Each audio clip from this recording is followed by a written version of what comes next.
Yo, Ma Bro dan Masis.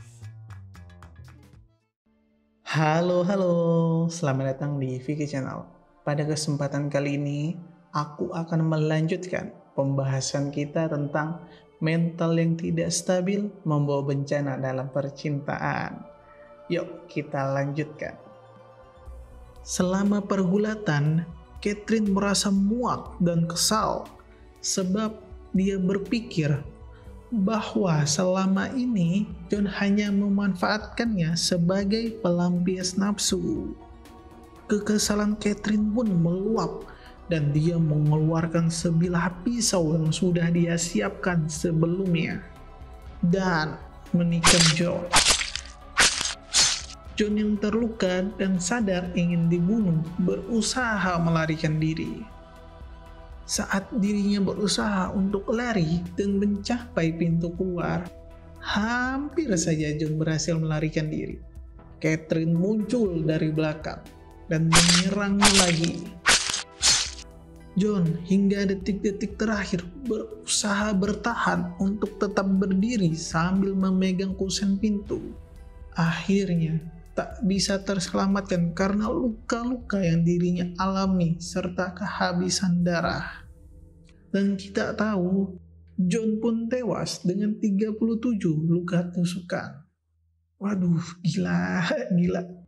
Dan keesokan harinya, teman-teman kantor John merasa aneh karena John tidak bekerja. Padahal John dikenal sosok yang rajin bekerja. Akhirnya, sang bos menyuruh salah seorang pegawai untuk mengecek ke rumah John. Maka, setelah mendapatkan tugas tersebut, pergilah dirinya ke rumah John. Sesampainya sang pegawai ke rumah John dan ingin mengetuk pintu, dia kaget melihat ada bercak darah seperti cap tangan di kusen pintu. Melihat hal itu, dia langsung beranjak pergi dan kembali ke kantor, kemudian melaporkan kejadian tersebut kepada sang bos. Setelah mendengar cerita dari anak buahnya, bos pun langsung melaporkan kejadian itu ke polisi. Menerima laporan tersebut, polisi pun pergi ke kediaman John. Benar saja apa yang dilaporkan sesuai. Akhirnya, polisi masuk ke dalam rumah untuk memulai olah TKP. Saat baru mulai masuk ke dalam, mereka mendapati bahwa ada banyak sekali percikan darah yang berceceran di mana-mana. Saat menelusuri ke sekitar rumah, mereka pun menemukan Catherine yang terbaring lemas. Ternyata kondisi Catherine yang seperti itu karena dirinya berusaha untuk bunuh diri dengan mengonsumsi obat-obatan. Sementara ada polisi lain yang bergerak ke sisi berbeda di dalam rumah. Hal itu dilakukan untuk mendapatkan bukti-bukti yang lebih banyak. Sampailah salah seorang dari mereka di dapur dan mendapati ada 2 buah piring makanan dengan sepucuk surat yang berisi, "Nak, makanlah makanan ini setibanya kalian di rumah ya." Setelah membaca surat tersebut, pandangan polisi teralihkan dan terfokus ke sebuah panci, yang mana terlihat masih baru digunakan dan berisi. Polisi yang penasaran mencoba untuk mengeceknya, dan saat dia membukanya, betapa kagetnya dia. Ternyata di dalam panci tersebut ada kepala John. Dia langsung mual serta pusing hingga memuntah. Sementara di sisi lain, ada seorang polisi yang perhatiannya terfokus pada sebuah tirai yang terlihat mencurigakan. Saat dia mengeceknya, ternyata tidak ada apa-apa. Dia pun melanjutkan pencarian bukti lainnya. Tapi, dia merasa ada yang mengganjal tentang tirai itu. Akhirnya, dia memutuskan untuk kembali mengecek tirai tersebut. Ternyata saat dia mengecek dengan seksama, itu bukanlah tirai, melainkan John yang sudah digantung layaknya tirai rumah. Sadis benar. Gila, gila. Bisa-bisanya seorang manusia melakukan hal seperti itu. Tuhan, ya Tuhan. Itu manusia bukan binatang, ampun dah. Dan alasan mengapa Catherine sangatlah terampil menggunakan pisau sampai bisa meliti John, hal itu disebabkan pekerjaan yang dia miliki. Dia adalah seorang tukang jagal, makanya dia sangatlah terampil dengan pisau dan menguliti. Dan dengan bukti-bukti yang sudah didapatkan oleh pihak kepolisian, serta penemuan Catherine di lokasi kejadian, maka Catherine ditetapkan sebagai tersangka pembunuhan. Dia pun dibawa ke kantor polisi untuk diinterogasi. Sesampainya mereka di ruang interogasi, polisi menanyakan kepada Catherine mengenai sebab kematian John yang sangatlah mengerikan. Catherine pun menjawab, dan dengan kepiawaiannya bersilat lidah, dia memberitahu kepada petugas bahwasanya dia adalah korban. Dia menjelaskan bahwa John adalah seorang laki-laki yang suka melakukan KDRT dan sering melukainya. Dan alasan mengapa dia bisa senekat itu sampai menghabisi John, hal itu karena dia sudah tidak tahan dengan perlakuan John. Polisi tidak sebodoh itu, Besti. Ya, gimana ya?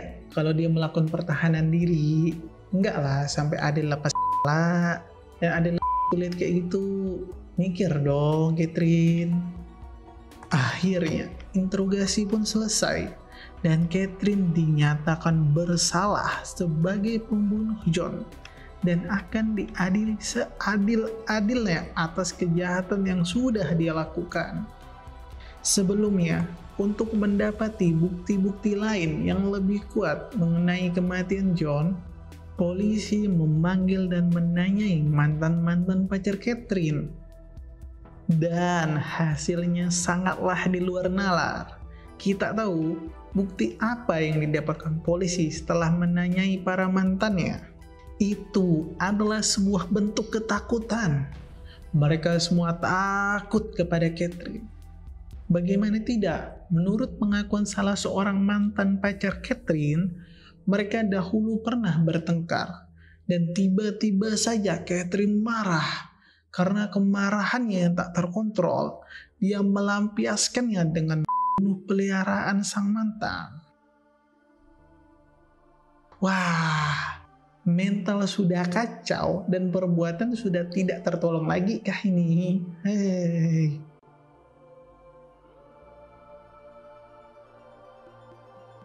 Dan sampailah waktu persidangan Catherine. Hakim dan jaksa penuntut hukum yang mengadilinya saat itu merasa muak serta takut membaca kejahatan yang dia lakukan. Akhirnya, hakim dan jaksa penuntut hukum sepakat dengan memberikan hukuman seumur hidup kepada Catherine dengan dakwaan pembunuhan sadis terhadap John Price dan catatan Catherine tidak boleh dikeluarkan dari penjara sampai masa tahanannya selesai, bagaimanapun dan apapun kondisinya. Catherine pun masuk penjara. Catherine yang sudah di dalam penjara melewati hari-harinya seperti tahanan lainnya. Karena kasus dirinya yang spesial, dia juga mendapatkan perawatan khusus mental dan rehabilitasi. Hal itu dilakukan agar mentalnya lebih baik dan agar tidak membuat masalah di dalam penjara. Hingga sampailah pada tahun 2017, ada seseorang yang mendatanginya dan mendokumentasikan pertemuannya dengan sebuah foto Catherine yang kala itu sudah berusia 62 tahun. Coba kita lihat dan menilai sendiri keadaan Catherine tua, yang mana tidak lagi terlukis senyuman darinya, seperti saat dia muda dahulu.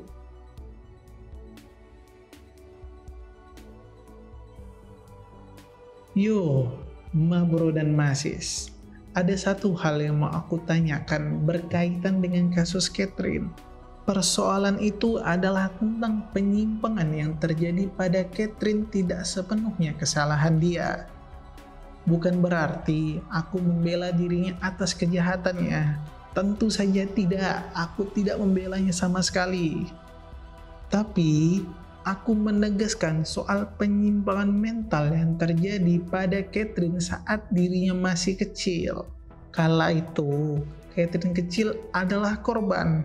Dan karena tidak ada penanganan soal penyimpangan mentalnya, akhirnya dia tumbuh dewasa dan melakukan kejahatan tersebut. Pada akhirnya, jika kita mempunyai seorang kenalan dan kita tahu kondisi mentalnya tidak stabil, alangkah baiknya menyarankan dia untuk berobat ke ahlinya dan menjalankan rehabilitasi agar kondisinya lebih baik. Ingat ya, ma bro dan ma sis, jangan pernah sekalipun kita mendiagnosa sampai menganggap mereka gila atau tidak normal, karena hal itu akan menyakitinya dan malah memperburuk keadaannya. Tapi mereka adalah orang-orang yang sedang sakit dan perlu pertolongan secepatnya. Jadi, menurut kalian bagaimana, ma bro dan ma sis? Apa kalian punya pendapat yang berbeda soal ini? Bolehlah tulis di kolom komentar ya. Dan inilah kisah seorang kriminal bernama Catherine Mary Knight tentang mental yang tidak stabil membawa bencana dalam percintaan. Semoga Tuhan Yang Maha Esa selalu menguatkan jiwa serta fisik kita dan orang-orang yang kita sayangi kapanpun dan dimanapun, serta diberikan jalan keluar dengan sebaik-baiknya atas semua masalah yang kita hadapi. Amin. Jika ada tambahan dan masukan dari kita, silakan tulis di kolom komentar ya. Jangan lupa like dan subscribe, serta nyalakan loncengnya. Dan boleh juga untuk follow akun media sosial aku untuk info terupdate lainnya. Terima kasih, dan bye, ma bro dan ma sis.